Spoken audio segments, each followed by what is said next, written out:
Alright guys, welcome to the IT Channel episode 60, and this is Farah Siddiq.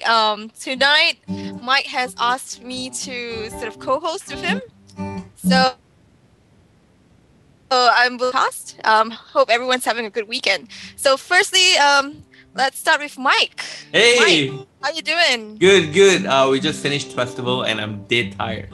Yeah, Mike was actually the lead for the committee that organized festival. Was that right, Mike? Yes, I was festival lead this year and it's my second time. I did last year as well. And Wow. so this time round we had a bigger team and the team did a really great job. So how was the results of the how much do you guys manage to collect or raise for was it Care Yes, Singapore? Care Singapore. Your charity? Yeah. Children at risk empowerment. They help children who are at risk of getting abused or falling out of society and stuff like that. We raised around 3,200 for in Sing dollars. It's actually quite good. We are in the top 20 this year instead of a top 10. Okay, all right. So well done with that. I was there actually at festival, and Yes. it was really fantastic. Just meeting a lot of new people. Just putting faces to the Twitter handles that we see. Yeah. Yeah, including Mike as well as Sherwin, who's not around today. Exactly. Interesting. All right. Moving on, we have Toe. So, would you like to introduce yourself? Hello. Hey. So, Toe writes for. My Tech News Info. Okay, and what is, in a nutshell, what is that about? That's about me ranting about various stuff that happens in a very uninteresting country called Malaysia. So I read that the iPhone 4 is now in Cellcom. Cellcom is going to introduce it. Yeah. Right. And As is usually the case, So, yeah. Isn't it a bit late? Yeah. They're probably going to have it when the iPhone 5 is out in the market. So they're going to start mopping up the low-end stragglers, so to speak. No, that's not too bad. If there are any left to mop up. But they have not picked up the iPhone for the past few years. But why Cellcom picking it up right now? Don't know. They probably decided that they had to do it, for, I guess for, to join the club, so to speak. Their excuse for not doing it earlier was the terms that Apple wanted was, not, they felt it wasn't fair to them. So I guess, they probably feel that it's a lot fairer to them now that, everybody else already has the iPhone anyway. So I think Apple doesn't really care anymore what conditions it places on, Cellcom wanting to have it. Really? Cellcom says, look, we're just going to take 100 units and commit 100 units from you. Apple say, okay. 100 units? That's kind of low. That's kind of insulting, right? No, okay, 1,000 units. Okay. Oh, well. All right. So before we got into business about Cellcom and everything, let's just finish up introducing the rest. I'm pretty sure they are really excited to introduce themselves. Let's see. we have Andrew, who draws. No. Is that Sherwin? No, that's Sheldon. Oh, that's Sheldon. Okay, Andrew, would you like to introduce yourself, sir? I contribute free content to Twitter at @AndrewKGS. That's what he does. That's how he blogs. Yeah, that's all I do. That's all you do? Okay. That's all I do. And he plays games. And I play a lot of video games. Well, not as much as I like to nowadays. Funny thing happened. So I was trying to get all you guys your avatars and all your profile pictures to be posted. Because I'm now producing all the videos for the podcast. And if you go to images.google.com and you try to Google Andrew KJS, you get really interesting pictures. Is that something I need to know about? Yes, you go. You have to image yourself. You have to Google image yourself. Whoa. Aaron Andrew. Yeah, I said, wow. That's Erin Andrews, ESPN Sports newscaster, who is rather winsome looking. Uh-huh. Hot. Yeah, exactly. So I was like, wow, should I use one of these pictures instead? Be my guest. Well, you can Also, use the Julie Julie Andrews. And Yeah. Andrews. looking like a Everyone man. should go and Google it now. Yeah. What You is can up use with the that? one where Julie Andrews looks like a man, which I think is almost every photo of Julie Andrews. Oh, nosebleed. All right. Moving on is next we have Sheldon. Hello. Oh, Hey. Yes, I'm the one who occasionally draws. So how's it going Marvel. this week? Yep. Ah, Any it's new alright. comics? No, actually, I am. What am I doing? I'm getting a couple of pinups ready because pinups. Okay. pinups, comic book characters, dude. Oh, okay. not that kind. Yeah, so I need to send that off, and I'm supposed to get back to Thomas. Yes, you are. Yes, I am, I, and I'm I waiting Yeah, to, and I'm waiting on a couple of, storyboarding gigs to kick off as well. Yeah, and Thomas is our last last but not least. Yeah. And he was the one playing the guitar earlier on. Oh, that was me. Well, no, yeah, it was my. No, that's Okay. mine. Oh gosh, I am so confused. Okay, because Thomas, you've got a bunch of guitars, don't you? Yes, Yeah. How many guitars do you have? 25. 25. Left-handed guitars, for that matter. Yeah, left-handed. Second largest collection in the world. No. If there's someone else in the southern hemisphere that has a larger collection, please let me know. But I think I'm the largest in the southern hemisphere. Okay, fine. But I did say second largest in the world. But hey, you know. No. No, all right. But with related to computers, I'm an EA and have been for a long time. And at the moment I'm addicted to Cataclysm. Oh, really? What is Yeah. what is that? That's the latest version of World of Warcraft. Oh, really? Okay. The most popular game in the world. 11 million online players. Wow. Wow, really wow.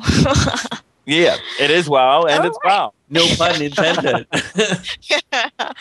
All right. Do we have anyone else on the podcast today? No, Tonight? no. Unfortunately, we No? missed Angel Chauvin, and I got his picture up very nicely. You know, in full view. And if Thor sees it, he might again have a nosebleed. But he's not here today, unfortunately. All right. So, guys, would you like to start the podcast? Yeah, let's go. I'd All like right, to first start. up. I'd like to start Okay. by congratulating the New Zealand cricket team to South Africa yesterday in an unbelievable defence of a low total. I'm trying to get to Colombo on Tuesday, but I think I'm struggling because the cheapest ticket I found was at like $1,000 to get into the match. And this is the World Cup, right? Yeah, this is the World Cup semi-final we made on Tuesday. England's struggling a bit against Sri Lanka at the moment, but we'll meet whoever beats whoever wins out of that game. How far is this in? Semi-finals? So semis on Tuesday and Wednesday, final on Saturday. Great. That's just one more week of him, you know, making all this announcements. there. Time is Yeah. being spent on actually. Just and moving on. I thought this No, was that- the that- It channel. Yeah, that bit about the defense of the low total, I was like, what? What does that mean? Astro have started broadcasting from the quarters. Started broadcasting and the earlier rounds were in low def, so that's a big step up. Okay. So that's what makes it tech relevant. HD TV. That's right. Cricket in HD. But it's still a boring match though. The one whole day, you know, you just see people throwing balls. Right. I think you've been watching Tube 8 again. Oh. Again? Okay. All right. I think last few weeks ago we talked about the paywall of the New York Times. I think it was last week, wasn't it? It was last week. Yes, it was last week. Yeah. And and right after we talked about it, the walls came down again. And now you can actually through a really interesting little bookmarklet, and you can actually get free access content to New York Times. The bookmarklet is called N. Somebody's going to go download it now, I think. Yeah, and there's also that the Twitter feed, the free New York Times. Mm-hmm. Because thanks to that loophole where New York Times will allow access past the paywall if it's traffic coming in from Twitter or Facebook. So some clever person set up a new Twitter feed called Free New York Times that will help you bypass that paywall. Yeah. You only get about 20 free articles per day, per month. Yeah, so I wasn't around last week. So, very quickly, was the consensus about this paywall is a good thing or a bad thing? I'm guessing it's a bad thing. Yeah, it's a Decided bad it was unsustainable. Yeah. Yeah, same. I thought the same as well. It's just way too expensive. Because I think it would be great to get the entire New York Times through a Twitter feed, at 250 byte chunks. That'd just be fantastic. Not to mention difficult to read. But yeah, I get what you. But using Twitter for this is quite good because you just do headlines, link, headlines, link, headlines, link. It'd be easier. You can do a subscription to a feed. I don't know. One fine day. Maybe it's going to be. Sorry. No, I was just saying that we've got some online newspapers as well, locally, and I don't know about Malaysia, but in Singapore, if you were to subscribe to Straits Times, if you actually want to read some of the articles, you have to have a subscription. Yeah, so just wondering if we will have this kind of hack or Twitter feed actually that could apply for the local sort of market. Yeah, but I don't think the Straits Times paywall New York Times one does, because in fact there was it's been pointed out that but it's already, because the paywall is already up in Canada, and some user has already noticed that if you just click view source and you're not a subscriber yet, you just view source, and whenever New York Times is asking you to, hey, give us some money if you want to read this article, just click view source and the entire article is right there. And so I think I think that's what this New York Times NYT Clean bookmarklet does. It just removes the bit of HTML code, to get rid of it, and you can read the article fine. So New York Times, they paid $40 million to come up with this? That's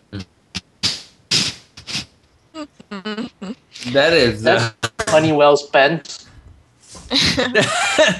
Wow, that's I think that company is probably very much in trouble right now. Yeah, but I don't know.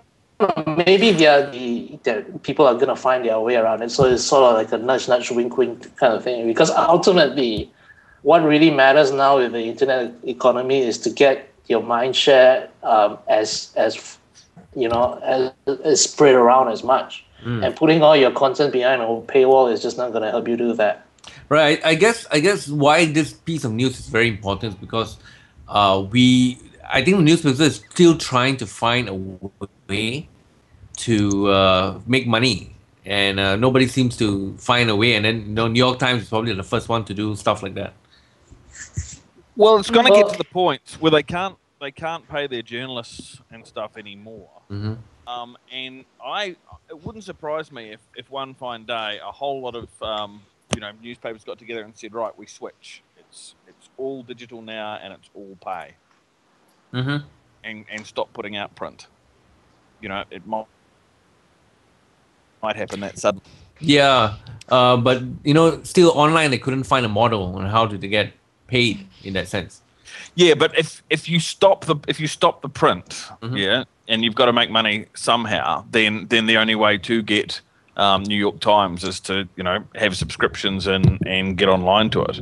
I mean, this is a real halfway house at the moment because they know people have got the choice of either other news sites or, you know, or going out and buying the paper. That's true. But it's going to get to the point where either you read anything that a blogger writes, or if you want professional journalism, you're going to have to pay for it online. But wouldn't that need to be like every publication need to stop? Because if I couldn't get the New York Times on, no, that's what I'm saying. But I think it'll consolidate, and you know, they'll do it together. I don't know. I see this New York Clean. Is it New York Clean? It's something like piracy. It's a way. It is piracy. Well, it is piracy. I was trying to be nice.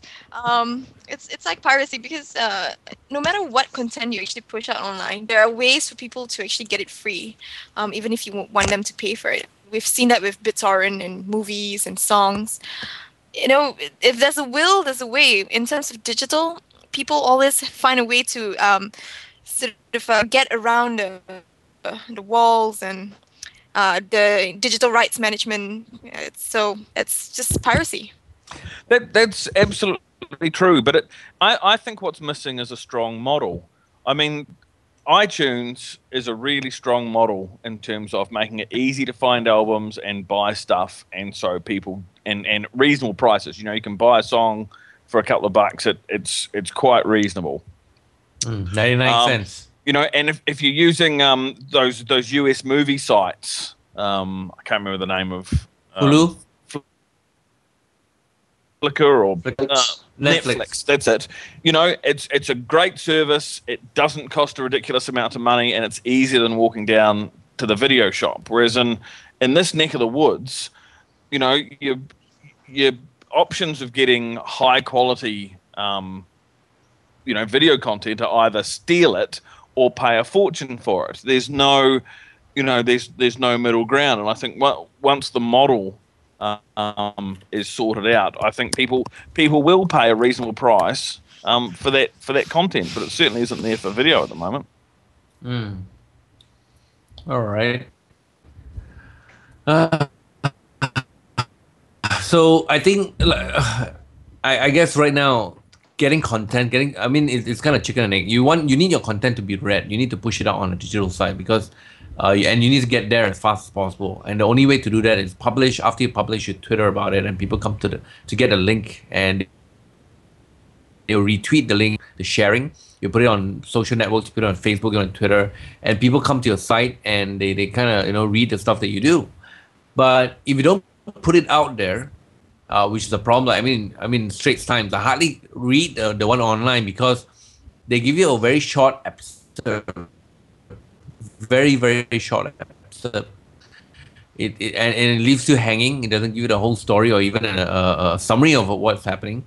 And you know, when you click onto it, it says please pay and, you know, and get to the full article. It's like, oh, why should I do that? I just go to iToday, which is an iPad app, or you know, which is an app on my iPad, and I got a news. So I'm going to alternative news sources. So I guess, I mean, newspaper publishers are right now trying to figure out if we give it out free, what is our model? If we do premium, would people want to come? And I guess, I mean, New York Times is probably trying it out, but I think it's still far from actually getting any solution for. So, like Thomas said, what you need is a business model. Yes. I don't think they've cracked it yet. That's right. All right. Anyone want the black? Oh, Farah, you might want to take the BlackBerry thing. Okay, so we're talking about tablets, right? Yes. This week, and tablets. We talked a bit of the iPad too last week. So BlackBerry. BlackBerry Playbook is finally launched. I mean, they have a launch date. Then that's in US and Canada. Yep. Not yet to be launched in Asia. I wonder how many of that you can find in Sim Lim Square. By the BlackBerry Playbook. Yes. I'm pretty sure they're going to be retailers, and the people who just import it. So pricing wise, it looks pretty good. $500 for a 16 gig and This is 500 Wi-Fi model. I think it's pretty compatible. In terms of the pricing wise, it's competitive to an iPad. What do you guys think? How much does the iPad cost? I mean, the iPad 2. Does anyone know? It's the same for 16 gig Wi-Fi. It's also $500. $500. So Yeah, pricing wise, it's pretty competitive. So we're just gonna have to see which one people would prefer. At the moment, at the moment, it's a lot of iPad 2 hype. I'm not pretty sure. I don't think Playbook has the sort of marketing really out there yet. Honestly, for me, I mean, it comes down to a matter of which one you prefer better. We've talked a lot about iPad 2 and why it's a success because of the iTunes Store and the applications that you can actually get. So Playbook, if they want to be competitive, they definitely will have to offer that same kind of apps and all that. So anyone thinking of getting a Playbook? So I've seen the Playbook out in the wild and kind of molested it a bit, very little. But it looks like it's a formidable player. But it also looked there was also another piece of news which I just read, which I forgot to bring up, is that they're also making it Android applications compatible. So it looks like that the Playbook is going to be a bit of getting into the market out there late, but they all waited. I think all the tablets waited for the iPad 2 to be announced. The BlackBerry Playbook actually has 3 models: the 16 gig, 32 gig, and the 64 gig, and they price exactly the same. This is a Wi-Fi model only, so it starts at $499, $599, and $699. But the specs for this is actually much higher than the iPad, smaller, and it's slightly thicker than the iPad 2 for now. But otherwise, with a symmetrical multiprocessing, it actually does true multitasking, as they say, and not task switching. So that's the main point that Playbook is trying to bring across. Is that it? Yep. That's one main thing. Of course, there's 2 cameras. Again, I don't see how you can really use tablets to take pictures, but hey, I mean, FaceTime or the video calls are definitely useful, but otherwise, I don't see anything much. Yeah, hey, and don't forget it plays Flash as well, Oh, you yeah, must that's always right. emphasize that it plays Flash. In fact, one of the development platform is Flash. It actually has a Air, the Adobe integrated runtime, or actually run any Air applications on it. So Playbook wise, if you want to use Flash, if you want something a bit smaller, more portable, yep. So that's. So you have What's that? you have any opinion on the BlackBerry Playbook? None whatsoever, except for the fact that I'm not buying one.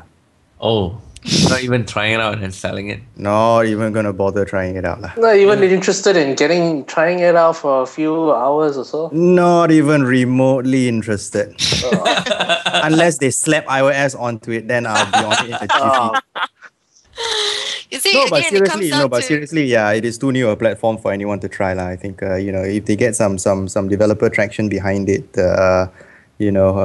then maybe we can start taking a look at it. But if it's going to end up like WebOS, where after 3 years of being in the market and you only have apps for the entire platform, then okay lah. I think right now, I think the strategy is very smart. I mean, they open it up to Adobe Air, Adobe developers. So Flash games can almost recompile on the platform almost immediately. 1. 2, Yeah, but how fast does it run? Because every implementation of Flash on a mobile platform that we've seen so far, they all run dog slow. But I mean, the one I've seen, Tic Tac Knick Knack No, which I lost to the BlackBerry, seems to run quite good. But of course, it's just Tic Tac Toe, Yeah lah. I mean, those Mickey Mouse games will obviously play quite well. They run quite fast lah. I mean, okay, When you start talking about games like I don't know, Fruit Ninja, my favorite Angry Birds, and stuff like that. Hey, they have Angry Birds. They do? Huh? Okay. They do on Android. You have to have Angry Birds if you ever want to stand a chance of competing as a mobile platform now. Yeah. Doesn't So, run on the Wildfire though. The HTC Wildfire doesn't run Angry Birds. What? Warning for people out there. Oops. Plays the music. Plays the music. The screen just is green, like half green. It doesn't run. It's gonna make some people angry. No doubt. All right. So Rim is not the only one that announced the tablet. I know To is gonna go to sleep for now. The Samsung Galaxy Tab, they launched a new version, but it's slightly smaller than the original one they sent. It's actually the Galaxy. You see, everyone increases their numbers, like iPad and then iPad 2, and they keep increasing numbers. Samsung is the only one that goes from Galaxy Tab 10 to 8.9. It's actually the inches. It's kind of bad, but it reduced what 2.1. I don't know, 2.2. There are so many numbers. I'm just starting to get a bit confused. Exactly, I know. The headline: Samsung Galaxy Tab 8.9 and the new Galaxy Tab 10.1 hands-on thinner than the iPad 2, dual-core power touchscreen 4.0. What the? So many numbers. Yeah. And I was looking at the pricing as well. So it's the same as the Playbook, which is the same as iPad. So essentially, you've got a few devices all going for the same price, and it's just up to a matter of preference, I suppose. So here's the interesting pricing strategy for Samsung. The 8.9 inch is $30 cheaper. So why would you Cheaper than what? Wait. Cheaper than what? The 10.1. the 10.1? Okay. So it's $499. They don't have the 64 gig version, so it's $499 and $599. However, the 8.9 is $469 and $569, and they have it in white as well. Well, I guess it makes sense to sell it cheaper rather Yeah, than same price. but you see, between 8.9 and 10.9 is $30. $30. You'd rather buy the 10-inch or the 8.9? For It's just a matter of preference. Huh? It's a matter of preference, I guess. And you're talking about the size of the tablet itself, isn't it? Yeah, you're gonna tell me size doesn't matter, right? I don't know. Some people prefer it smaller. Ah, okay. I like the way you say that. All right, Okay, so moving on. yeah, that just happened. I want to say something about this size of the tablet because of the Galaxy Tab because there were a couple of things that people preferred about the Galaxy Tab. One, they hate iOS, so they rather have something else. And number two was the original Galaxy Tab was 7-inch, which some find to be a much more easier to handle form factor. So, why are they now bumping that up into this, into 8.9 and 10.1, which makes it a bit bulkier now, and thus losing that advantage that the original Galaxy Tab had. I guess I don't know. You're right in the sense that the one who actually hates the iOS platform loves the 7-inch because it fits in the hand, but making a call with it is just ridiculous. It's still too big. Let's discount the making a call and taking a photo sort of things because those really aren't true use cases for tablets. It's more for like reading and web surfing and all that. And some people do prefer the 7-inch form factor. So why is Galaxy Tab Samsung train and adopting a 8.9 and 10.1 inch form factor? It could be just that they want to attract the iOS market. Because the iPad is in an iPad 2 is also a 10-inch. And say that it can run Flash. Yeah. Okay. So in terms of tablets, just do a recap. Of course, there's the Apple iPad 2, and then we've got the BlackBerry Playbook, which you talked about. The Samsung Galaxy Tab 8.9 as well as the Galaxy Tab 10.1. And I think we talked about it in the previous weeks as well as the Motorola Zoom. Yes. So, I mean, to me, these are sort of the top 4 tablets that I would actually consider. Right. Which one? And one of those there's the one of those there's is the H- 90% of the market, and the others are fighting over. the HP touchpad running WebOS. yes. No, there isn't. No, there isn't. It doesn't. It doesn't It's coming. exist. It's coming. It's coming. It's Don't coming. worry. It's coming. It's going to have the least amount of apps on the market. It's coming 2-3 months later than anything else, and it's going to make no dent in the market whatsoever. Yeah, like I Tell was us what saying, you only really 5 to 8 apps, right, for the WebOS platform. So yeah. Fantastic. Okay. Tell us what you really think then. Yeah. Go. Don't forget about the HTC Flyer as well, which is supposedly coming next month to Malaysia. So I guess it's going to be making an appearance in Singapore soon as well. What's the Flyer? Flyer is a 7-inch Android tablet, and you have a special stylus for people who like to ink on their devices. So that is how HTC is differentiating their offering from the rest of the market. Yeah, but that one is gingerbread, right? It's not running honeycomb. Yeah, that's gingerbread during shipping, and they will. Okay. Okay. Who thinks of these names? Just someone who thinks, oh, what do I want for dinner? What am I having for morning tea? Comes up with these.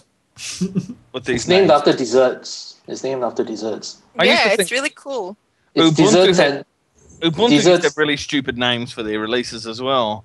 Yeah, and it's an alphabetical order For Android. for Android. Well, and Ubuntu as well. Yeah. Yep. Ubuntu. So you see cupcake, donut, eclair, froyo, gingerbread, honeycomb. Ice cream. Yeah. Minds are being blown right now. That's right. It's, Next it's one is just ice like cream sandwich, by the way, not just ice cream. It's ice cream sandwich. And the reason for that was because they already had those statues that they have in the Google office, Google campus? One statue for each version of Android. So they have a donut statue and they have a cupcake statue. Everyone thinks it's going to be ice cream. Yeah, but the ice cream statue would look too much like a froyo statue. So they decided, okay, we want an ice cream sandwich statue instead. So that's why it's ice cream sandwich and not ice cream. No, it's true. You think I'm kidding? It's true. You think I'm joking, right? It's for real. Go Google it. It's real. It's a real story. Yeah, and I think I think they're laughing at the chat lines, which you probably can't see because they're on the iPhone. I can read it.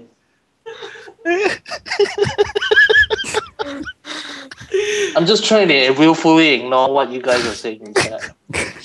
No, I'm really impressed by your knowledge of the story behind ice cream sandwich. Really. Yeah, I'm great at parties. Okay.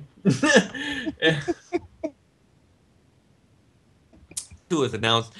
A whole bunch of the onslaught starts coming on, and besides the tablets, they are also trying to attack the App Store as well. And Android actually opened up the Android App Store Amazon. Excuse me. So Amazon launched the Android App Store, and they also got sued by Apple for calling it the App Store. Do you think it'll last? Okay, everybody stop laughing. Cricket. Unmute. Everyone is still on mute and they're still laughing.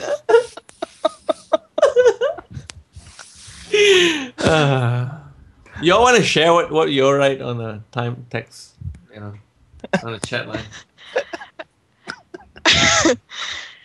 We were just coming up with an alternative name for Android's next at I. Some probably some local flavor, ice kacang. Yeah, you ice guys kacang. laugh now. Wait till they reach J. What? Jelly, maybe. Maybe. All right. Okay, so nothing about the whole Android App Store. I guess it's more okay. They're still laughing. It comes to that time, in the podcast where people break out in laughter for some weird reason. Yeah, not my fault. Yes. Last week was some tubes. Yes, Thomas. Have you? No, I've only just recovered. And it was my joke. It's not that pathetic. You laughing at your own joke. All right. Okay. Moving on from the App Store, we have LimeWire could actually owe the record industry $75 trillion. Absurd, says the judge. Oh. Has anyone used LimeWire before? Does I anyone have. remember? I have. So what is LimeWire? Basically, it's a sharing site, so you could search for movies and music and stuff on it, and it would it would give you multiple feeds. So you did it would spread them across all the people who held that particular content. Like BitTorrent. Yeah, It's like except it's it wasn't. P2P. Yeah, but it didn't. You didn't need a BitTorrent. It had a really nice search engine, and you just looked for what you wanted. And getting the breakdown of the file and getting bits and pieces off as many servers as it could find. Yeah, essentially it's nice. a peer-to-peer system. And just to add on, sorry. And it has a very nice sort of you download the application itself, and then it runs. It's like a BitTorrent, like you mentioned, in the sense that you have to find the file on the internet and just download it. And there's an application to download the torrent itself. LimeWire actually is just one stop. You search for it on the application, you transfer it on the application itself, and I think it's actually very similar to Napster, wasn't it? Yes, except Napster was just MP3s. This you could find anything. Supposedly even porn, although obviously I never did that sort of search. But no, it was really good. The UI was really good. I think $8 for the ad-free version. So why are they liable? Well, the judgment was that they they existed to give up illegal content they had no rights to. It was their only purpose of existing. So it wasn't like, you could accidentally stumble across this stuff, if you were really searching hard for it. They wouldn't have existed without it. I mean, you don't use a tool like that to find unsigned bands or independent movies, do you? You never know, independent Well, movies. they proved that they proved that they didn't enough to shut them down. Right. Obviously. Yeah. And so the judge ruled in favor of them, says that it's $75 trillion, probably crazy, and recording industry is just trying to squeeze money out of people. I mean, should And who's gonna pay? LimeWire. So the people in LimeWire are gonna go bankrupt. Yeah, not only that, the whole world will go bankrupt because that's more than the GDP, the gross domestic product of the entire world. Yeah, and the RIA is gonna be the Matrix. We're talking Well, about it's US just dollars another- and not rupiahs, right? I'll pay that. It's in Zimbabwean dollars. Oh man. Okay. And I guess this one you're right. The next story about LinkedIn. I guess you were right, Farah, about a few weeks ago you talked about LinkedIn. Of course. Yeah, course. it passes the 100 million members. I mean, who knows? course. Who knew, right? But I still don't use it. Well, someone was asking me what is LinkedIn, and I said LinkedIn is like the Facebook of the so where people just have a Facebook account just for friends. LinkedIn is great for getting to know other professionals.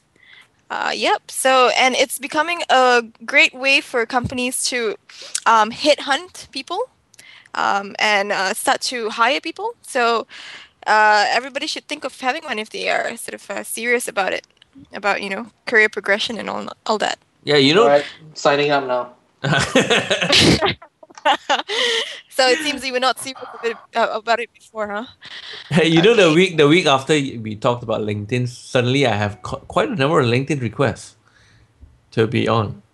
I mean, it was also due to the fact that they were going on IPO as well. But yeah, Today, I got an email from a guy who looks like the human version of Jabba the Hutt, named Reed Hoffman, okay. right? And he says, Thomas, I poo because you were one of LinkedIn's first million members. Ooh. And oh. I was number 950,753. You just squeaked in. I'm in the top 1% of LinkedIn users. Damn. But this guy's in appalling condition. I mean, I can't believe he's lasted as long as LinkedIn. He really is in appalling condition. So interestingly, if you look at the infographics, it says that worldwide professional network, out of that 44 million in the US, 56 million is outside of the US.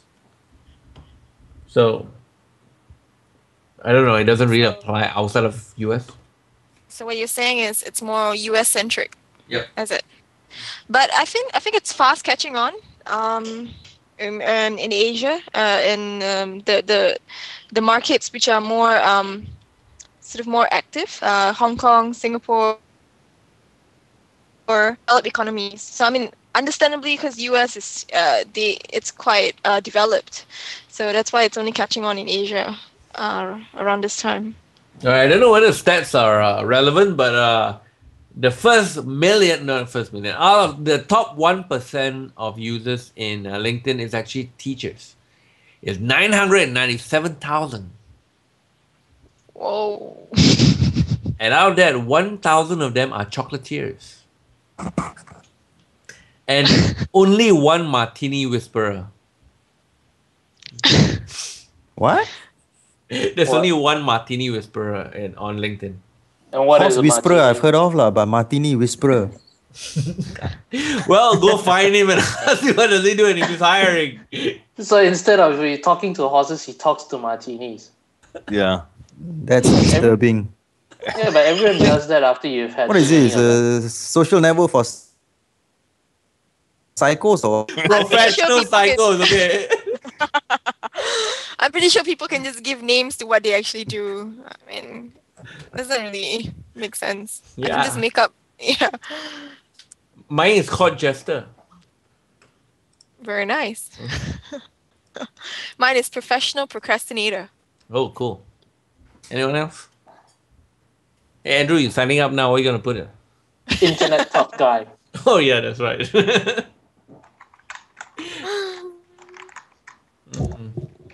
That's what he's typing into now. Yeah. We got 3 pet chickens a couple of weeks ago, and I've been building a relationship with them. So you're a And chicken whisperer. I now consider myself the chicken whisperer. They come to the back door, and I tickle them under the chin and give them rice. Yeah, just never go to China with that. Good God.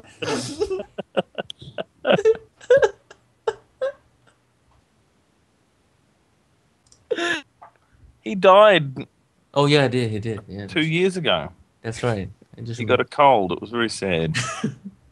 Yeah, try to give him mouth to mouth, right? It hurt a lot. Oh, man. Okay. Right, how long does your battery last these days? I think last week we talked about extending battery life. We talked about the possibility of memory sucking less battery power. Mm-hmm. And we talk about they should make leaps and bounds in terms of the battery technology, and they have not, except for this news article came from Gizmag that says that you don't need to extend your battery life, but it can charge your batteries in minutes, so you can keep it running and as long as you want, as fast as you charge it. Article, so it's not coming up. There it is. Where am I? Yes, nobody read it, so. Yeah, because you were saying last week how other technologies have progressed a lot in for example memory space, of course RAM speed and all that. Whereas batteries are still sort of still outdated in terms of the updates, wasn't it? Yep. I guess right now, I mean, well, instead of giving you better chargers, longer chargers and stuff like that, they just make it charge faster so that you don't have to. I mean, Well, it still doesn't increase battery life. It just allows you to, if you run out, just within minutes, you're on a full charge and keep you running longer, I guess. well, at least it's good to have an update like that. In terms of nothing much has been happening. Yeah, so look, I guess it's a good thing to look out for it in the next few years to come. I guess. Few years. I don't know, it's still new.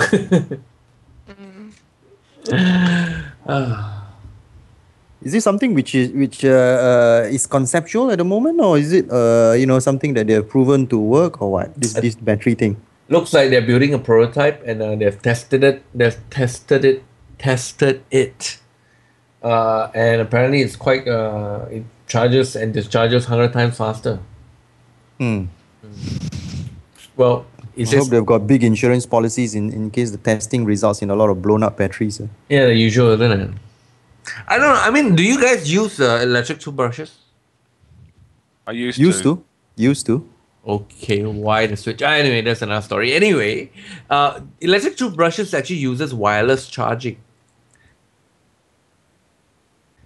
Technology has not passed through to other technologies at all. How does it work? Is it radiation or what? It sends a signal, like a sound wave, and it vibrates at a certain frequency. At a certain frequency. Mm-hmm. And they were actually inventing a jacket a couple of years ago that would charge your MP3 player and mobile phone and stuff like that. That was the concept. But I didn't hear what happened to it. They couldn't find something. Obviously nothing. All right. And they couldn't find people to fit the jacket. I don't know. They had to produce like 10 different sizes. American sizes, European sizes. Then they got a problem of, which plug to plug it into. To build one for Reid Hoffman was probably All right, that's the new battery. Have anyone used Sendoid yet? What is Sendoid? No, what is it? Right, Sendoid is that thing that they call, it's apparently the new Dropbox, BitTorrent, RapidShare, all rolled into one. Interesting piece of software, except that it runs on air. And that actually, when I started running, I said, I'm going to give it up. But interestingly, it's actually quite interesting. You actually can create all the links, and drop it onto your box and actually make your system a server, and it actually gets popped into, it gives you a link. It lets you upload a file, or almost like Dropbox style. You put it in, it will slowly upload into into a server, and just like RapidShare, it provides you a link where you actually can download, and it actually downloads BitTorrent style. So and so that the more people that seeds the file, the faster it gets. So it's a merge of a technology together. Okay. It's really interesting. I mean, if you think Dropbox is the one that actually it's one of the best ways of file sharing, I think Sendoid is actually very interesting as well. The way that they're doing it makes it quite acceptable in today's market. I think it's quite fast. It allows you to provide a link almost immediately, and bypassing all the whole RapidShare issue. Now, if you are pirating, I got no idea whether you have protection against this. I was just about to say, this is LimeWire Part 2. Yeah. And the judgment is $150 trillion. That's right. Double what LimeWire was hit with. That's the Earth and Mars GDP. So I'm just wondering, this Sendoid, it's it's a website or is it an application or both? Both. But if you use Rapid Share, usually what happens is give you a link and you can pass the link around and people will download it. Except right now, because like Dropbox, what Dropbox is, it creates a folder in your system. You run this app called Sendoid. It runs on Air. Runs on Adobe integrated runtime. And it actually slowly, like Dropbox slowly updates the file. Whatever changes, it gets uploaded into the server. And then when you actually download the file through the link, the server acts like a BitTorrent server, where it looks at how many people are seeding that file, and they will pump you, all the sequence of the files, and you're supposedly to actually receive it faster. So does this mean the person who's downloading it also has to go through Sendoid? No, you don't have to. It's a web link. You actually do not need the app to download. Nice, very nice. But you can you definitely need the app. Because like Dropbox, both parties need to have the Dropbox sort of folder. Not in order entirely. for it. Not entirely? Yeah, because Dropbox allow you to say share the link. So they actually give you a public website which you can download the file. Cool. Okay. Or you can set up multiple Google accounts and share your documents through Docs. That's true. And actually you can make use of their content farm as well. Of course, the most important thing is how fast this will actually work. Yeah. It's like Dropbox and BitTorrent. Well, the downloads. Well, the more people seeding it, it's supposed to be faster. Okay. So yeah, it varies, I guess. Shouldn't the most important thing be how legal it is? Well, you can be sharing legal files, right? Yeah, just like everybody is. Yeah, you could be sharing Linux distros and World of Warcraft patches. Exactly. That is which we all do. Everyone does that. I just want to see people sharing the most interesting videos of the day nowadays. Interesting videos of the days. Okay. Yeah. You are reported in the newspapers. I've been trying to find that for like ages. Yeah, you weren't here last week. We were talking about your favorite stuff. Somebody sharing that? Yes, wait. Mr. Thomas. He'll privately message you right now. Aha. That's right. Coming to a theater near you. Yeah. Right, and now besides the Oxford English Dictionary, the supposedly to be the best dictionary in the world, has now included OMG, FYI, LOL, and a variation of what revert can be used for. Like, I will revert to you. So you mean previously revert is Revert is a real word, but revert is Goes back a version. Yep.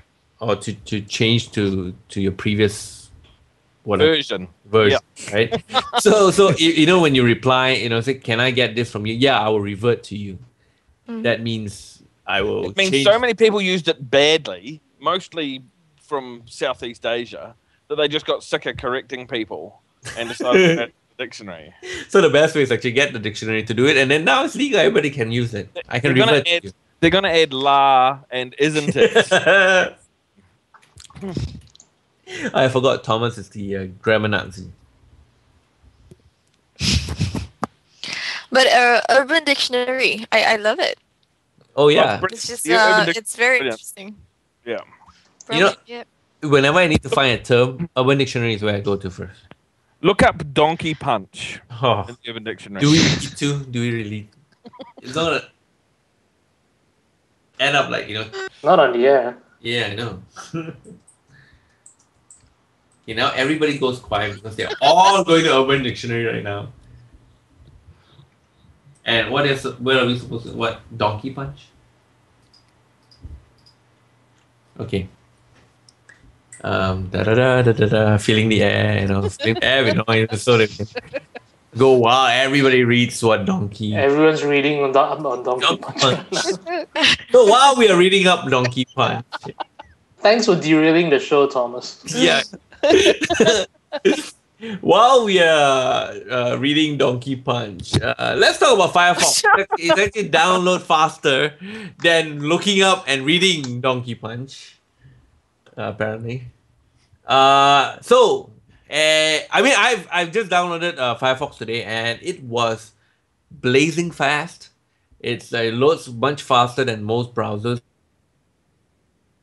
and reports do say that Firefox benchmarks better than Chrome, IE9, and Safari, and yeah, that's all. Yeah. So far, it has been great. I like the new tabs that they use. They actually have pin to tabs, which creates a very small little icon on your browser, and you can quickly access those tabs. And you can even group tabs together, and you actually can launch those tabs all at once if you want to. Anyone else? I downloaded it today. Was it today? Yesterday, actually. And I'm loving it so far. It's just if you've been using Firefox 3, you can expect some changes in terms of because your open tabs actually go above your URL bar right now, so it's just a bit different in terms of the layout itself. So the layout is very much like Chrome. It's just like Chrome, which you can still turn off, by the way. Yes. Yeah. So it's pretty good so far. And also, the thing I like about Firefox and Chrome is there are so many add-ons, because you've got a lot of developers just making different things. Like what I have is actually the I think it's the F1, the Firefox F1, which makes your browser work something like RockMelt. And RockMelt was a social browser that we actually talked about before. So for example, if you want to share a current page via Twitter, Facebook, and other social media platforms, you don't have to have RockMelt to actually do that. You can have these add-ons which help you to sort of share the page or like the page. So that's what I like about Firefox. Yeah. Well, I don't like plugins. Plugins? You don't? Yeah, I don't. It makes the browsers very heavy. But the plugins, but that's about it. I use a plugin called Feedly, which actually transform my Google Reader into a newspaper-like website. Loving Feedly. Oh, by the way, Feedly is free for now on the iPhone app. So if you want it, download it. It's a $2.99 app, I think, today. I should just point out that Michael doesn't trust ATMs. And your point is? Right. So although he runs Twit festivals and uses all these weird add-ons and stuff like that, a technology as solid and has been around as long time as ATM networks, he will not use. So what I'm saying is that there are alternative forms of funding. ATMs is just one, and ATM is not guaranteed or insured by the bank nor anything else. Because it doesn't need to be, Michael. It does. Exactly level of security. If you lose, or basically you're on gunpoint and they ask you to go to the ATM to withdraw money, you lose all of it. You don't get capped. Even if you do a report, you might get kept in your ass. You might, depending sorry. on. I had to drop out of mute for this one. So what do So how do you get your cash? I've got the Visa debit. So you're going cashless. So before, mainly cashless now in Singapore because they support nets and all those bunch of things. Because this is the thing. He trusts EFTPOS, was exactly the same platform as ATM switches use. Yes, but he doesn't trust ATM. I'm not saying that the network is not secure. I'm just saying that in circumstances like yesterday when my wallet got pickpocketed. Yes, there's another story, and it's actually more secure if I had Visa and said if anyone makes a transaction, I'm not liable, and it's okay. But with an ATM, right, you are liable for the losses that you make, and that's the difference. Huh? Even after you report it? Yeah, after you report, it's different. No, after you report it, they block it. It'll Yeah. reject the transaction straight away. It's the before. So between reporting or realizing that you have been your thing is stolen, and a lot of people keep their PIN numbers in their wallet, or as their birth dates or whatever. That's the easiest to remember, and that's the problem. So what I used to do in Malaysia is I used to use a checkbook. So the way I withdraw money is through cash checks. Unbelievable. Why? Are you serious? I am. Yeah. Until today. No, you're not hearing any debate because people are just too shocked at what a troglodyte. You plan your money, and the rest you go Visa debit. You don't. And in Singapore, trust me, you don't really need cash. You've been in Singapore 5 minutes. Yeah, you lived in Malaysia for what, 30 years? 35 years? 18. Okay. 20 plus years. But yeah, I mean, the thing is, once you know more about certain things, you're worse off, trying to get things, for yourself. And that's the problem. And the point is, I don't trust ATM. Wow, I never knew that about you. Actually, you don't trust yourself is the problem. No, you don't trust your own competence. No, to keep a PIN number in memory and know when you've lost your wallet. No. So what? You just rather not use cash. That's it, right? Yeah, I don't usually use cash. Yeah. Right now, so it's not really ATMs per se. It's just cash. No, it is. It's ATM. No, it is. He can get the cash out. Yeah. He'll line up at a bank. He'll line up at a bank for 20 minutes and cash a check. Yeah. No, I don't. Right, which are a pain in the neck, and really, do you know they don't even check the signature on a check worth less than $10,000? It's not even verified. Yep, I know. But you still can call back a check, even after it's cashed. You'd be very lucky. Mm-hmm. But the thing is, you're more secure with a checkbook than. No, you're not. Yes, you are. No, you're not. Yes, you are, because of the the protection that you have. I mean, the thing is, if you do not sign it off, even you sign it the AC pay only, right? They'll verify. Once that check goes through, you've lost the money. You can challenge it and say, look at that signature, and if you can prove your signature looks nothing like that, you might have a chance. But no, well, the thing is, if you run a cash check over the counter, whether it's 10,000 or 5,000 or even 2,000, because it's a cash check, they will check. If you have an account number tied to it or account payee tied to it, they usually don't really check, because if there's anything wrong with the check, they can always pull it back from the account, and it's traceable. And that's the problem. ATM is still untraceable. Now, yeah, they put a camera, but hey. Oh, God. You can't argue with me on that. You have a transaction stamp, you have a transaction time, you have a photograph in the ATM. Which you can fake. You can wear a mask to it for they care. I don't see how it's any less traceable than a check. You can't trace it. You can't trace cash. Let's move on. I'm getting the sense that this is an argument that Thomas and Mike has had many times before. 3 years running. 3 years running. I used to build banking systems. I used to build ATM switches and FPOS switches and build clearing systems. Right, so when you meet someone who's such a trog and actually works in the same industry, it's just a bit of a shock. It's only the ATM. I mean, I believe in the system. I trust that the system is safe. I'm just saying the process is not. Oh well. All right. Okay, moving along. That's the last bit. The whole argument bit is just to entertain you guys. Everyone is still shocked, I guess. I'm entertained. Yes.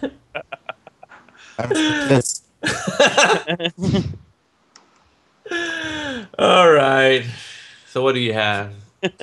Farah? That's it, I think. That's our topics. Here we have. Yep. Here we have Farah wind it all off. Wind it all off. All right. We talked about paywall. We talked a lot about the tablets. Quite a few tablets there. We talked about LimeWire and how it's being sued for $75 trillion. Did a bit of social media in terms of discussion about LinkedIn. We talked about experimental batteries that can charge in minutes and help you charge your batteries faster, I guess. Yeah. Sendoid as well. It works like a BitTorrent, RapidShare, and Dropbox all rolled into one. And lastly, we talked about Urban Dictionary. Yeah. Yep, Urban Dictionary. And that's it. That's to wrap it up. And on the podcast, we have Mike Fung. Hey, you can, of course, find me at twitter.com/MikeFung or MikeFung.com. And you can find this podcast at itchannel.posters.com. For now, I think end of the month, we have something to announce, which is next week. Oh, well. Cool. We have Thomas, who Mike was debating about the issue of... We always debate. And he... Hi, and you can find me at www.sgmw.co.nz, and please support New Zealand in the semi-final of the World Cup. As you can tell, Thomas is a big cricket fan. Yeah. Oh, yes, you can't tell how big. Okay, Toe from Malaysia. Toe, how can we find you? Yes, you can find me at mytechnews.info, assuming that my host doesn't suspend my blog again. Oh, what happened? Has it been No, unsuspended or is it still suspended? I think it's up. I haven't checked it. They suspended it because it was chewing up inordinate amounts of CPU cycles. Ooh, that means It's back up. So, yeah, I'm on a shared hosting. So apparently the other website owners on the same server, on the same physical server, are complaining that they either can't get to their site or it's loading very slowly. And I've What been that told... actual when you're saying too many nasty things? Nah? Yeah, I It's think a so. translation, yeah. I think so, yeah. So he runs the top 6, most popular blog or website in Malaysia. Wow. I do? Yeah, apparently. Yeah, man. According, Oh, very humble of you. Yeah? We all bask in your reflected glory. Ah, And that was Sheldon. Sheldon, where can we find you? Let's see. Twitter.com/SheldonGo and sheldongo.deviantart.com, although I haven't posted anything new in a while. I gotta fix that. Okay, looking forward to it. Yep. We have Andrew as well. Yes, Andrew? that's right. Okay, where can we find you, Andrew? Twitter, at AndrewKGS, and various parts of the internet. images.google.com. Yeah, Search for Google Andrew image for- KGS there at images.google.com, and you won't regret it. oh, don't lie. Gonna give me another nosebleed lah. You are so hot. Ooh. Mm. And this week we're missing Sherwin. Yeah, so future weeks, hopefully he's going to be around. And lastly, myself, Farah Siddiq, and I blog occasionally at farahsiddiq.com. All right. Right. So see you Mike, guys. Yep. All right. Yeah. See you guys. See you next week. And, Bye-bye. Logged in. Today we Bye. have more Bye. listeners. Bye. Miss you already. Bye. Have a good week ahead. Yes. I had to and- throw that in there. Okay, I'm gonna go sneeze my head off in